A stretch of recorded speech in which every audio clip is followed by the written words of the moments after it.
Hello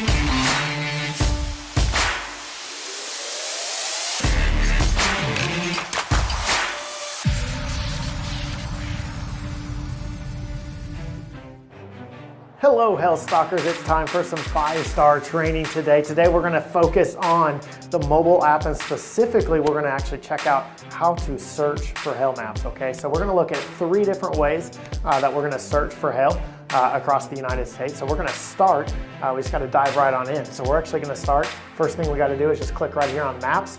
And it's going to take us, depending on where you're at and what you've looked at or what you've done, it's going to take you to where it's going to have a picture of the map of the United States. I want you to focus here real closely on this sidebar right here, okay? You can actually scroll up and down this sidebar where you can see different options and different features of things that you can do. But today's focus is going to be right here on the Maps button, okay? So because we want to search for hail maps. So maps is going to be our key, right?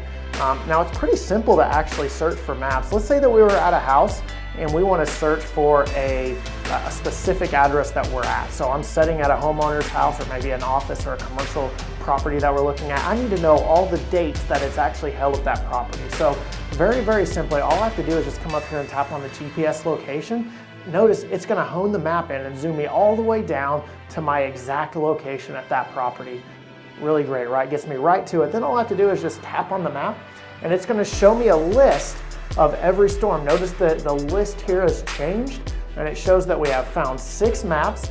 We can actually scroll up and down this list right here to see exactly what storms have actually impacted. Now, don't focus so much on the names, okay? If they've showed up here, then this location has been hit by these storms. And we're even doing a radius search. You may not have recognized it, but we're actually searching by 0 miles. That's what this 0 right here stands for. And just kind of taking it a step further, we can actually say, you know what, I want to search instead of 0 miles, let's search by 3 miles. So I'm going to tap right here on 3 and we zoom out and notice we've got a 3-mile radius here. And it's actually done a 3-mile radius search. And now we've updated to 19 maps. So within this green circle here, we actually have 19 different maps that have gone through that location. It doesn't mean that it's been hit with 2-inch hail. It doesn't mean that it was only Edmond, but it does mean that some of this storm went through somewhere in this green area and it's been hit with hail at least 1 inch in diameter or larger. Now, if we wanted to see exactly what the outcome or the results of that particular storm were, just tap right here on the name, and then boom, it's gonna load all of the details and areas, and we could zoom in and zoom out and move around on this to actually see exactly what areas have been impacted. We could also zoom back in if we wanted to see what areas have been impacted, but it makes it very easy for us to see. And notice we found our hail map. We can see where the bigger hail was. We can see where the smaller hail was. And so we're able to focus on exactly what it is that we're looking for more specifically. Now let's say that we want to do a different search, okay? So first of all, let's clear the map off. So we're just going to hit this X right here, which is actually going to clean the map. So now we're back to our 3-mile radius where we clicked at.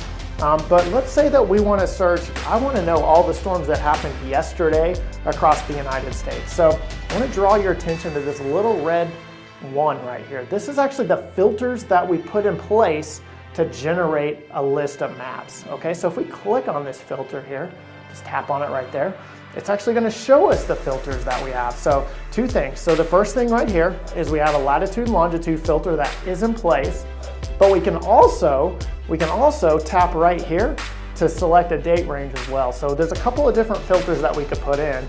So if we wanted to search for storms within a 7-day period, we could actually type that in right up there. Tap to select that range. But what we're going to do is I just want to see all the storms that we've mapped, newest to oldest, so I can see all the activity that's most recently happened. Easiest way to do that, just tap on the little red X there. We're going to clear all the filters out. We're going to come down here and hit search, and then boom, notice map kind of looks the same as what we had before, but notice we have 7,029 maps that have been found.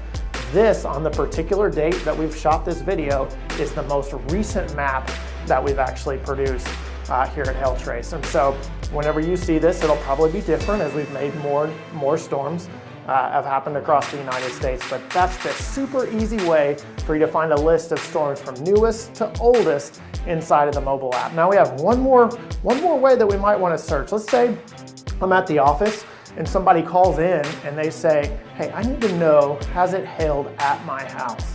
well, I don't know where their house is on this area. So the easiest way for me to search through my iPad or through my iPhone with a specific address will be just to come in here. We're gonna tap right there, and we're gonna put in the address. And as we type it in, it's actually gonna start to autofill. And so there's our address that we have. That's the one that we wanna search. And we're just gonna double tap on this one. And when we double tap on it, it's actually gonna reset the search. And notice we went from 7,000 to just 19 maps again. So back here at our search, it pulled the 19 maps. And again, focus, that's within a 3-mile radius. If I wanna know if it's hit their property exactly, we would just toggle this back down to 0, and we would have a list of all the storms that have impacted them and their immediate address for that location. That's how to search for maps. That's your 5-star training today. Look forward to seeing you guys next time.